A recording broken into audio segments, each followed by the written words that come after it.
नमस्कार। Oxfam international की एक रिपोर्ट आई है जिसमें कहा गया है कि भारत में आर्थिक असमानता बेहद ही ज़्यादा है। आखिर ये क्यों है और इस पे हम आज विस्तार से चर्चा करेंगे। उससे पहले उस ऑक्सफैम इंटरनेशनल की रिपोर्ट में ही कहा गया है कि भारत के करदाताओं में जो सबसे ज़्यादा कर देते हैं, जो टैक्स जो सबसे ज़्यादा लोग पे कर रहे हैं, वो मध्यम वर्ग और नॉर्मल लोग हैं। तो आखिर ये सबसे ज़्यादा जो टैक्स पेयर्स का पैसा है, जो जीएसटी है, जो गुड्स एंड सर्विसेज टैक्स जो लगते हैं, उसमें सबसे ज़्यादा नॉर्मल लोगों का योगदान है। कहा जाता है कि 64% या 64% जो हिस्सा है जीएसटी का, वो 50% साधारण लोगों से वसूला जाता है और सरकार साधारण लोगों से लेती है। लेकिन वहीं जो देश के 10% जो सबसे अमीर लोग हैं, उनसे जीएसटी में उनकी भागीदारी सिर्फ 3% की होती है। अगर आपको विश्वास न हो तो आगे हम इस पे चर्चा करेंगे और आपको विस्तृत से इसके आंकड़े बताएंगे। लेकिन उससे पहले ये पीएम मोदी का आप ये वीडियो देख सकते हैं और उसके बाद हम ऑक्सफैम इंटरनेशनल की रिपोर्ट पर भी चर्चा करेंगे। 30 करोड़ से ज्यादा के हमारे देश में सिर्फ 1.5 करोड़ लोग ही इनकम टैक्स देते हैं। यहां तो सब देते ही होंगे, मैं आपके लिए नहीं कह रहा हूं।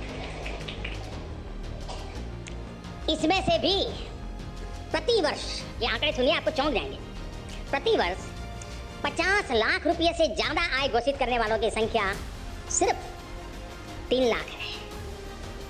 आप में से कोई विश्वास नहीं करेगा, अगर मैं वोटिंग करवाऊं तो 100% वोटिंग कहेगा ये सही नहीं है। आपको एक आंकड़ा और देना चाहता हूं। हमारे देश में बहुत प्रोफेशनल्स बहुत क्षेत्रों में काम कर रहे हैं। साइंटिस्ट होंगे, इंजीनियर्स होंगे, डॉक्टर्स होंगे, वकील होंगे, चार्टर्ड अकाउंटेंट होंगे, पूरा बॉलीवुड होगा। अनेक प्रोफेशनल है जो अपने अपने क्षेत्र में छाए हुए हैं और आजकल तो टियर 2 टियर 3 सिटी में भी ऐसे बड़े बड़े लोग हैं और वे अपने अपने तरीके से देश की सेवा भी कर रहे हैं। उनके योगदान को हम नकारते नहीं हैं, लेकिन ये भी एक सच्चाई है कि देश में, इतना बड़ा देश, सिर्फ 2200 प्रोफेशनल ही जो अपनी सालाना इनकम को 1 करोड़ रुपए से ज्यादा बताते हैं। हिंदी समझते हैं ना? अकेले दिल्ली की सुप्रीम कोर्ट में इससे ज्यादा लोग होंगे।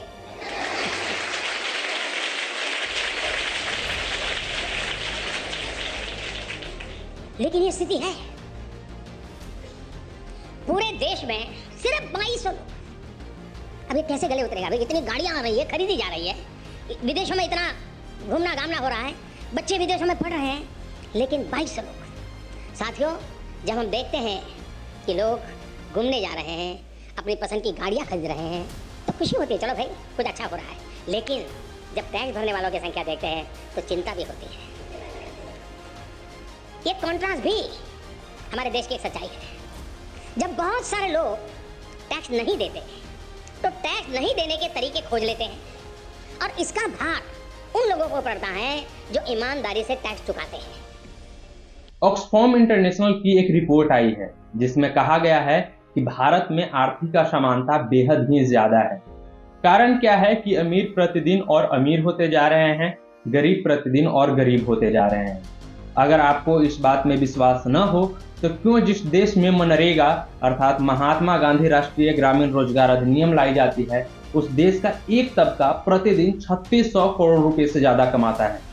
क्यों कहा जाता है कि अगर भारत के अरबपतियों की पूरी संपत्ति पर सिर्फ एक बार 2% का टैक्स लगाया जाता है तो यह देश अगले 3 सालों तक कुपोषण से पीड़ित बच्चों के लिए पोषण के लिए 40,423 करोड़ रुपए जुटा सकता है। क्यों कहा जाता है कि देश के 10 सबसे अमीर अरबपतियों पर 5% का एक बार अगर टैक्स लगाया जाता है तो health and family welfare ministry और आयुष मंत्रालय के जो बजट है 2022-23 का बजट है, उनके अनुमानित फंड से वह 1.5 गुना ज्यादा होगा।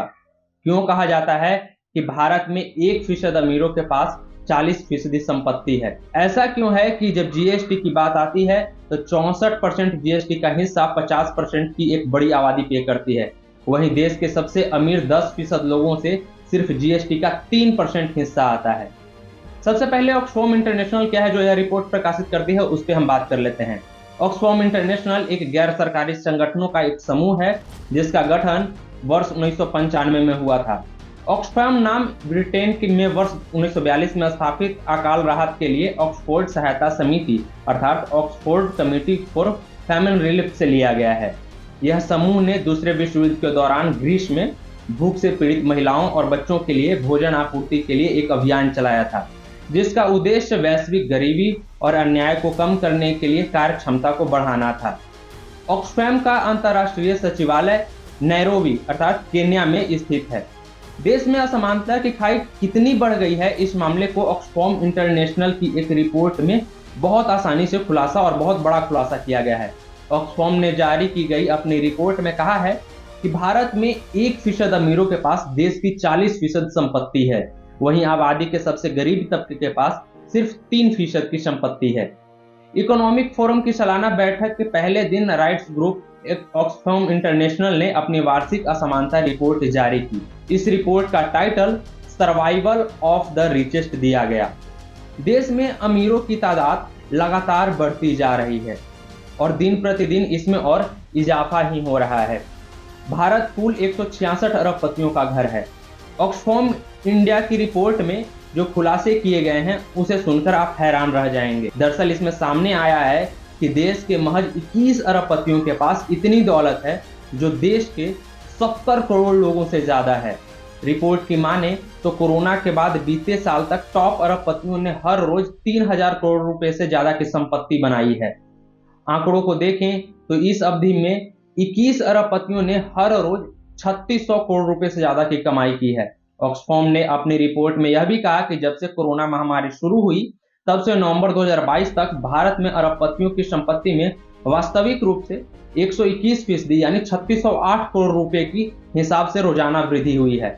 इस दौरान ऑक्सफैम इंटरनेशनल ने कहा कि अगर भारत के 10 सबसे अमीरों पर सिर्फ 5% का एक बार टैक्स लगाया जाता है तो बच्चों के स्कूल की पढ़ाई का पूरा पैसा मिल सकता है। रिपोर्ट में आगे कहा गया कि अगर भारत के अरबपतियों पर उनकी संपत्ति पर सिर्फ 2% का एक बार टैक्स लगाया जाता है तो यह देश अगले 3 सालों के लिए कुपोषण से पीड़ित बच्चों के लिए पोषण के लिए 40,423 करोड़ रुपए जुटाया जा सकते हैं। देश के 10 सबसे अमीर अरबपतियों पर 5% का एक बार अगर टैक्स लगाया जाता है, वह पैसा हेल्थ एवं फैमिली वेलफेयर मिनिस्ट्री और आयुष मंत्रालय के साल 2022-23 के अनुमानित फंड से 1.5 गुना ज्यादा है।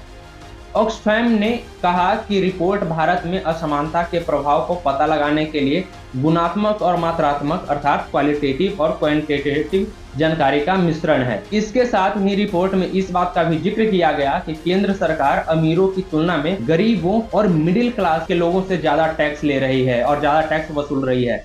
साल 2021-22 में जीएसटी का लगभग 64% हिस्सा 50% आम लोगों से जमा हुआ है। ये रकम 14.83 लाख करोड़ रुपए है। हैरानी की बात यह है कि सबसे अमीर 10% लोगों से जीएसटी का सिर्फ 3% का हिस्सा आता है।